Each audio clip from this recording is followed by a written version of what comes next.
Dick. Right, I know you can't get specific about injuries, but just some of the guys that are ranked up like Austin Mack and Aaron Browning, some of those guys who, can you speak on just how important it is to get them back for the stretch run, and are you optimistic you might get some of those guys back? Yeah, certainly optimistic to get those guys back. It'll be good to get them back, and we were overly cautious probably a little bit last week, but yeah, looking forward to have those guys ready. And especially 10 games into a season, how do you feel about the overall health of your team and all the blowouts? How does that help that situation? Well, I think we're fresh. I think we're healthy and fresh at this point of the year, which is great. Front row middle, Joey. Ryan, this is kind of maybe the way the schedule worked out, kind of different, where you have Penn State and Michigan back to back. If you had like a magic marker and could devise the Big Ten schedule, would you rather play Penn State in October instead of so close to Michigan, or are you fine with it? Again, I think it's all computer generated, so it doesn't really matter. And like I told the guys, we don't make the schedule, and all we do is, we're going to just take 1 week at a time and worry about the things we can control. And Sean Clifford's been their quarterback. Obviously, this will be your first time playing him after playing Trace McSorley for all those years. What do you think makes him unique as a passer? I don't know what makes him unique as a passer. I think as a quarterback, he has a good combination of escapabilities, got good spatial awareness. He can get himself out of trouble, accurate throwing the ball. You can tell he's competitive and tough and well prepared and a good leader.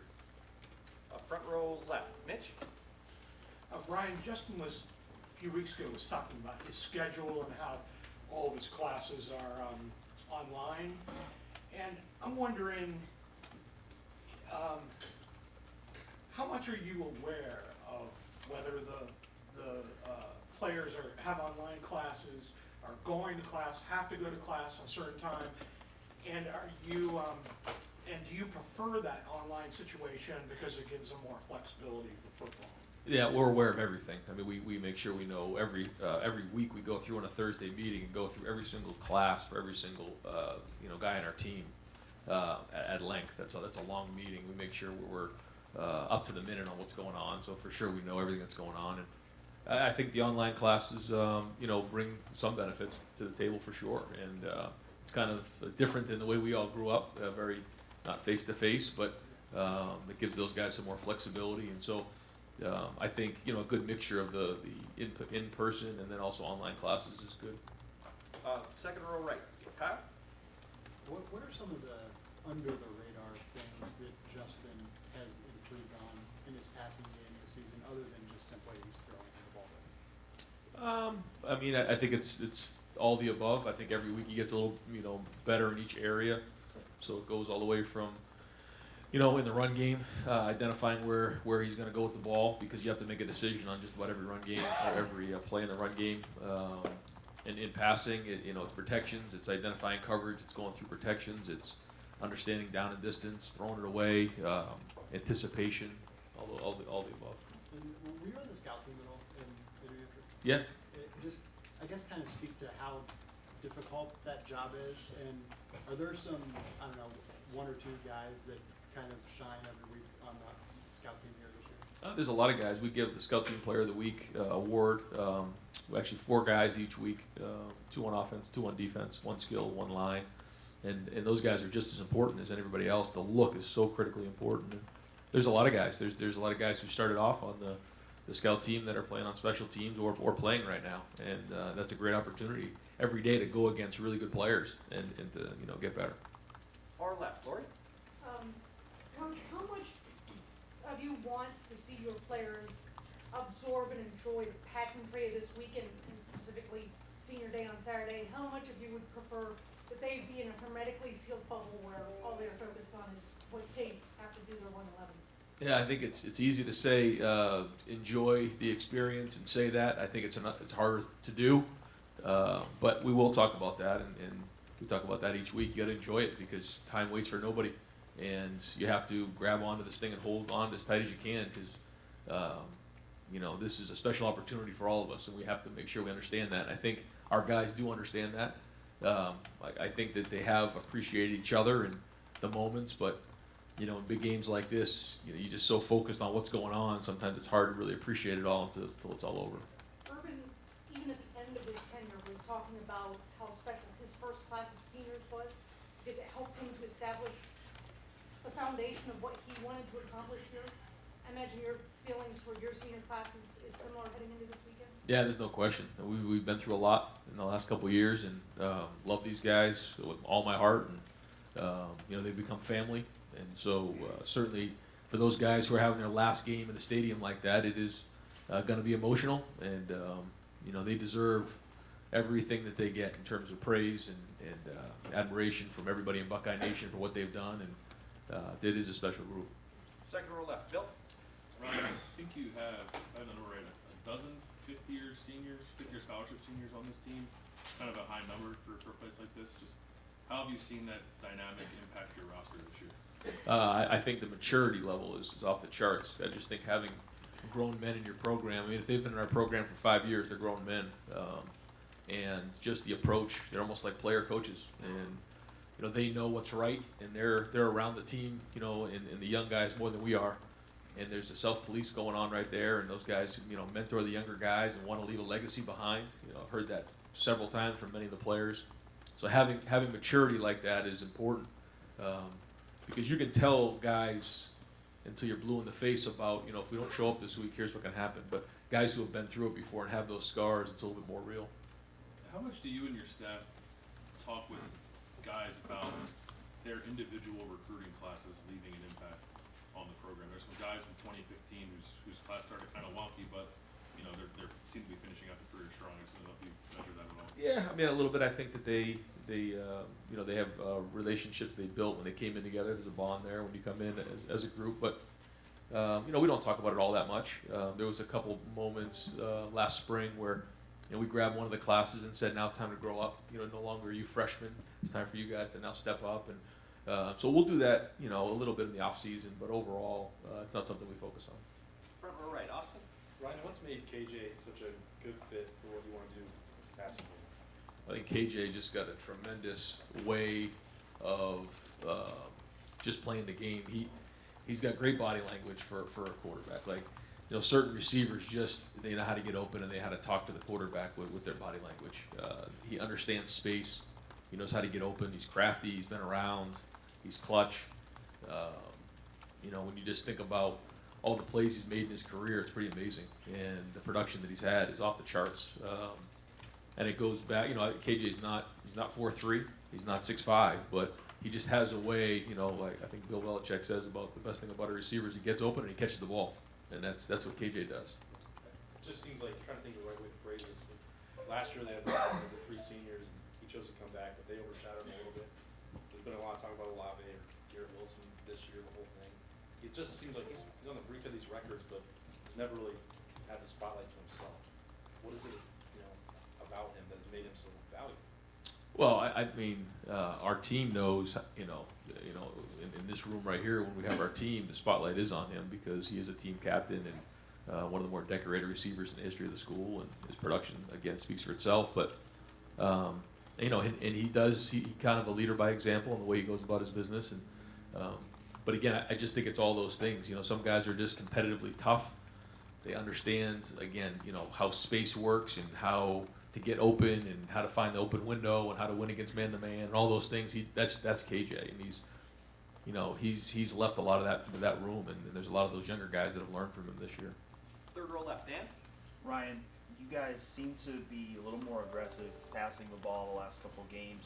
Was any of that calculated looking ahead to this game and seeing how strong Penn State's run defense has been? No, not really. No, it was just something that was a focus coming off the bye week. Is, you know, we just wanted to do a little bit better job throwing and catching the ball, and also in some of those games we want to get the throws in a little bit earlier in the game if we think it's going to go the way it's been the last couple of weeks. And so typically in games that get a little lopsided, we have to run the ball a little bit more in the second half.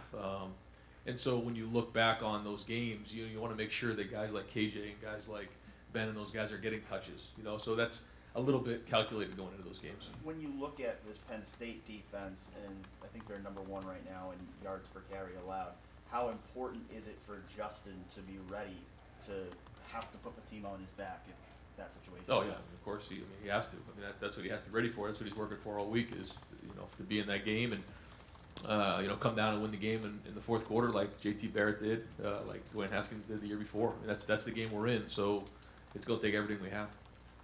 Third row left, Edward. Ryan, was Chase Young able to practice the last couple of weeks, and if so, how much was he able to do?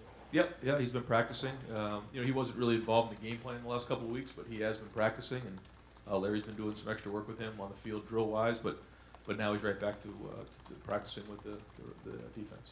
And what sort of pitch count, if any, is he on this week and in the game on Saturday? No, he'll be playing. Far left, Matt.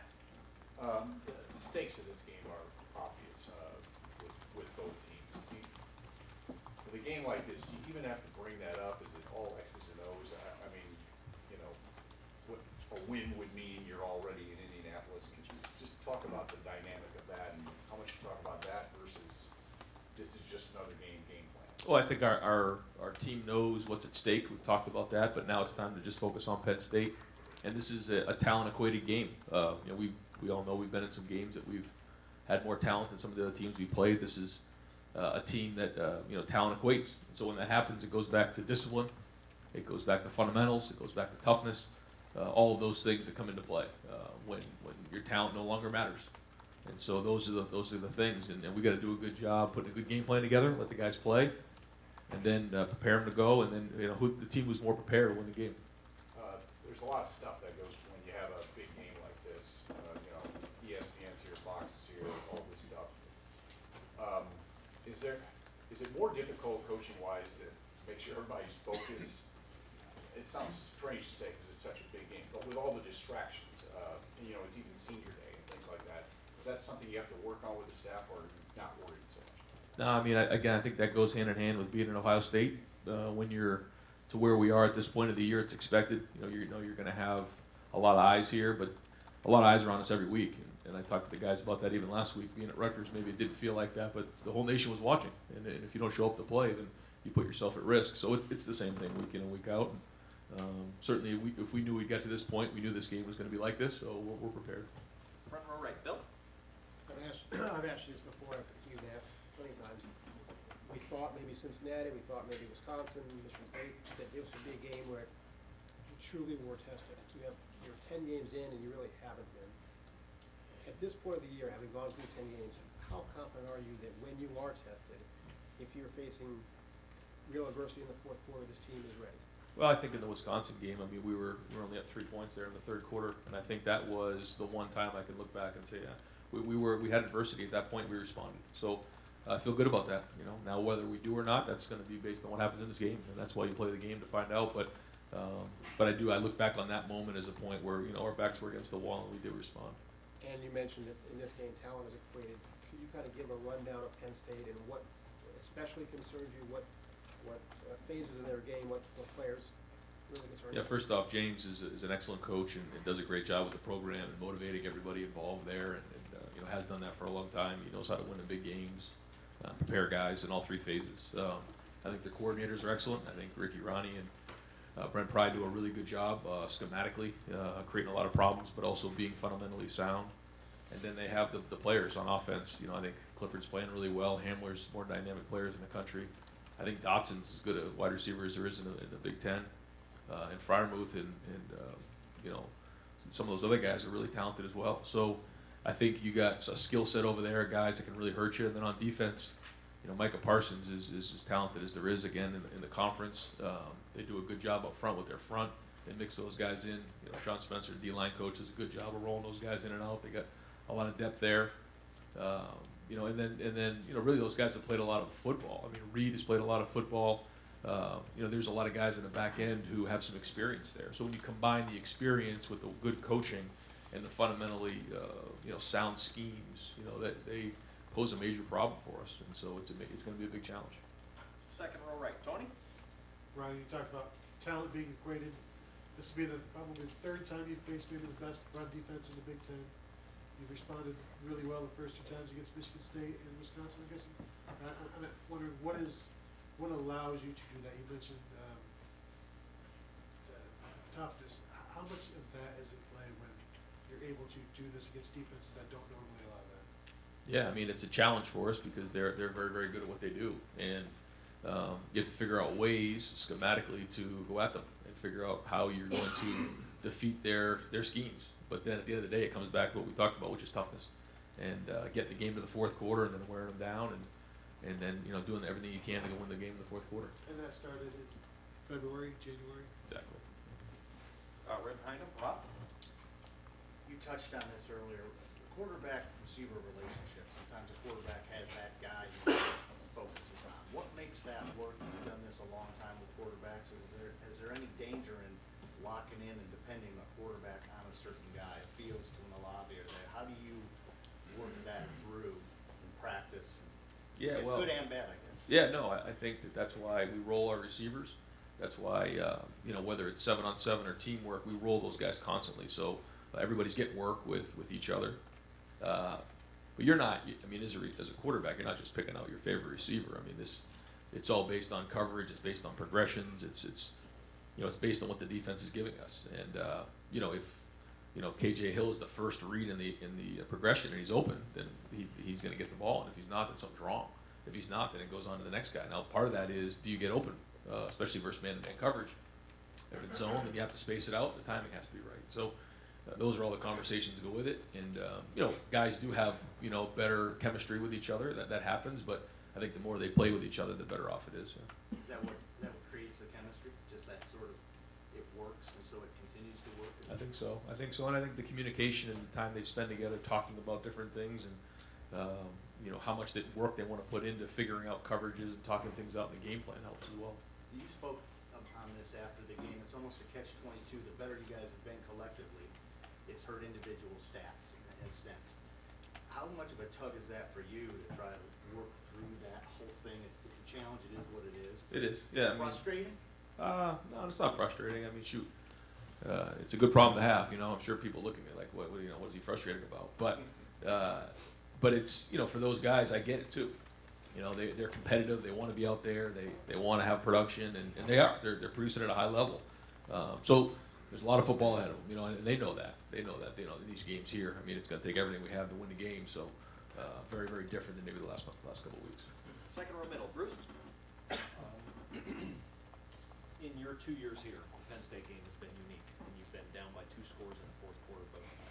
Take me through the dynamic of working with the guys upstairs, you as a play caller, communicating on the field. Is it different then than it is during the game because of the urgency, or what has to work in those moments for the dynamic to come together and for you to be able to do what you've done? Yeah, those games were no different other than the fact that we were down and looking to come back. I feel like in the last couple of years, we felt like we had good stuff. We just weren't executing great. In the first game, we turned the ball over. The second game, we hit the tight end in the head with the ball. It was a great throw, and it was a turnover in the game. There was just some of those things that went on in that game, and we just felt like we had the right stuff, and we just had to hang in there. So, we've talked to our guys about that even this week. We got to come out to a fast start. The first game, the opening kickoff return for a touchdown. We kind of put ourselves behind the 8 ball in those games, and then, but to answer your question, it's just communication. Just trying to figure out, do we need new plays, or are the plays working? We're just not executing them very well. And when you go against good defenses, things like that happen. So I wondered, in those situations, by definition, what you're doing is not working, or you wouldn't be down. So are you, as a play caller, in those situations, are you thinking, all right, what's on page 35 of the playbook rather than the first couple that I plan to use this week? Are you looking for something you haven't tried, or how do you make a judgment on, no, this was good, what we plan to do Monday, Tuesday, Wednesday will work, we just have to do it a little differently? Yeah, I think that's the art of coaching, is figuring out, is it the right thing that we just need to execute better, or is the play no good? And that's based on, the different styles of defense that you play against, and then measuring the plays that your guys know, and then, trying to, give the defense something new to look at. What's it been in these 2 games, like the play of Ben Victor and the JK screen pass? Were those things that you had tried and they just worked better? Those were executed well, but then there were also a lot of calls in there that, we wish we had back, that really schematically weren't great, and then some other ones that were pretty good ideas that we didn't execute, and then sometimes it's just the defense playing well. This is, again, a very well-coached defense, and they've been the last couple of years, they've been really good on defense. So it's going to be hard. It's going to be a give and take, and you can't panic because we've had so much success that when we hit a little bit of adversity, we can't start reeling. We just have to hang in there and keep swinging at it, and we'll crack it. Second row left, Ari. Ryan, you said this is a talent-equated game, and I believe that's the first time you've said that this year. This is the most talented roster that you guys have faced. I'm wondering, does that change the way that you guys prepare for a game in any way? And when you get into a situation where you're facing an opponent, and now a string of opponents probably that are going to have enough talent to give you guys a battle, is your gut instinct to open things up, try new things, do new things, or is it to do what you do best and do it better? Like, how does your mindset as a coach change when you're playing a team that has that talent? Well, I just think every play matters, every yard matters, every series matters. You just have to make sure you understand how important every play is in a game like this, more than anything else. Because in maybe some of those other games, it's like, well, if you didn't get it that series, we'll get the ball back here pretty quick, we'll be okay. But that's not the case in something like this. You know, we mentioned it just coming off of the game, you know, on Saturday. You know, I mean, you turn the ball over like we did and they score a touchdown, that could be the difference in the game. That was the difference in the Indiana game last week. And so we just have to be mature enough to understand how important every series, every play is, and that it might just be one play that you know, changes the game. And I can't really say that maybe we've been in a game where that's been the case this year. So understanding that as coaches, but understanding that as players is going to be huge. When you go through an entire schedule like this, and, you know, frankly, you haven't been able to say that, right? And no disrespect to some of the previous teams that you've played, but I'm wondering, how much do you guys think ahead during the season to teams that have the talent to match up? And is it something that you don't have the luxury like you did in previous weeks where, you know, you could run what you run at the base level and be just fine? Are you preparing for games like this weeks in advance, thinking about ways to, you know, get an edge when the talent might be close to equal?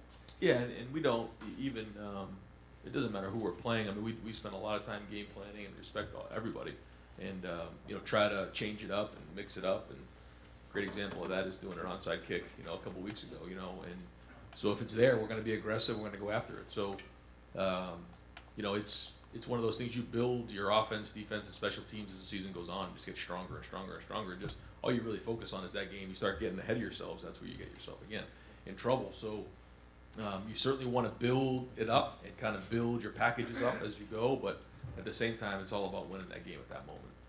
Far left, Clark. Already been asked and answered. Oh, okay. Move over here to the right, Don. That's the first time I heard that. Coach, when you look at them, just what jumps out on tape, and what's this week like game planning against a club like this? Yeah, it's a lot of hours. It's a lot of work. No stones unturned, and it's our job as coaches to give the guys a good plan, to let them play fast and be schematically sound. But what jumps off the tape is, you know, how strong and physical they are. You know, they do a good job of making sure that they're fresh. They roll guys, and they got an edge to them. How about the 12th man? Any message for the fans this week? Oh man, yeah. I mean, this is for so many reasons. This is the biggest one of the year, and we need everybody in the seat. We need everybody really loud. Make it really hard for their offense to communicate. You know, they're going to do a lot of checking at the line of scrimmage and communicating. So we need everybody. Every time Penn State has the ball, we need them to be as loud as they possibly can. It doesn't matter whether it's third down, doesn't matter what it is, because every play they're trying to communicate. They're trying to tell the line what the play is. They're going to try to tell the receivers what the play is, change plays, and that gives them an advantage. But if our crowd's loud, it makes it very hard for them to communicate that. So, yeah, I mean, anything we can do to be as loud as possible, that will make it harder for them. And then this is what an opportunity to go out and you know, send our seniors out the right way. It's their last time playing in the Horseshoe, and I know that means a lot to everybody in Buckeye Nation, and it's going to mean a lot to our team to see, you know, everybody out there loud and ready to roll at noon. Right behind him, Clay. Last 3 games in the series have been decided by a combined 5 points. JK was asked after the Rutgers game about, you know, these are probably going to be 4-quarter games in the next 2 weeks, 3 weeks, whatever. And he said, well, who says it's going to be a 4-quarter game? Do you appreciate that confidence? Oh yeah, for sure. You know, I mean, JK's played a lot of football. He knows exactly what we're into this week. But I think he's excited to play in 4 quarters. You know, it's been a couple weeks since he's been able to do that. So you know, he's obviously very competitive and can't wait to play in the game. He's looking forward to it. Front row right, Tim. Yeah, 2 quickies. Number one, talking about the playbook, et cetera. How deep have y'all gone into your playbook either page-wise or gigabyte-wise. I don't even know if you keep it on a real book anymore, but, and is there a propensity to always keep stuff available? I know there is, but I mean, Yeah. speak to that. I mean, you're 10 games into the year. How much more could there be in this book? I mean, yeah, we have most of the stuff in. You know, you always look in a weekly, you know, game plan, trying to figure out ways to tweak things here and there, or change the looks up, or come up with some new things here and there. And again, so much of it is based on the guys that you have, and every year it takes a different journey, you know. And when you think about 2 years ago, you think about last year, you think about now. I mean, there's certain things that are in common, but it's very different too. You know, just some of the schemes that we've run. And again, I think that's good coaching, is being able to recognize what your guys do best, and then, you know, adapt it from there. But it seems like y'all always come up with an answer the last several years, Ryan. I mean, do you have that sense when you're standing there, when you're talking, you know, to you guys on the headphones, that there is an answer? Yeah, and I think that's part of it too, is, you know, if you have too much stuff, all of a sudden you can't execute it very well. If you have not enough stuff, then you get into a game and you're like, oh man, we don't have anything here. And that's a bad feeling too. So again, that balance is really critical in a game like this. You want to allow them to play fast and not have too much stuff, but have enough ammunition. And on the quick, the moment against Wisconsin, moment of truth, so to speak, you know, early third quarter, early in that game against Michigan State, when they were throwing haymakers too, you know, defensively and stuff. What were the conversations like between you and the guys upstairs? Were you impressed by how y'all were handling things? I mean, was it cool and calm like air traffic controllers, or was anybody screaming? You know, what was it like? If anybody was screaming, it was probably me. I think everybody was pretty calm at that moment. I think, you know, we knew what we were going to get ourselves into, and what you can't do is panic in those moments, and you just have to keep swinging away at it and have confidence that you know, it's going to crack, that you have the right things. And it's really just figuring out what are they in, what plays do we like, and then at that moment, all right, guys, let's get the guys together and talk to them, and that's really what it comes down to. Got time for a couple more. Front row left, Doug? Ohio State in 16, 17, and 18 moved a veteran guard to center for 1 year. You have a younger guy, a third-year guy at center now. You have a true freshman backing up at center. You have a highly rated center recruit coming in here. Did you guys want to change something in terms of trying to develop younger centers rather than relying on moving some guys late? I mean, again, I wasn't there, I wasn't here then, so I know that you know, Harry Miller has done an unbelievable job of getting himself to a point where he's highly functioning as a center, which for a freshman is unheard of, really. And so he's doing a great job. You know, Josh has played center since I've been here. He really didn't play guard, you know, and so it kind of just depends on your roster and, you know, the kind of dynamic you have in that room. But, you know, if you feel like you have a young guy that you want to develop at center, I think it's best to get him at center and let him learn, because he's got to make all those calls. And then as he gets older, you can always move him. It's hard to move a guard to a center. You know, that was hard on Mike Jordan last year. He did a great job, but it's a lot easier to move a center to a guard, in my opinion, than it is the other way around. How do you guys decide who you're going to send out to catch a punt? And not to call anybody out, but when you have a young guy muff a punt, how will that affect decision making going forward? Yeah, we decide during the week who's going to do it, and then sometimes we roll guys.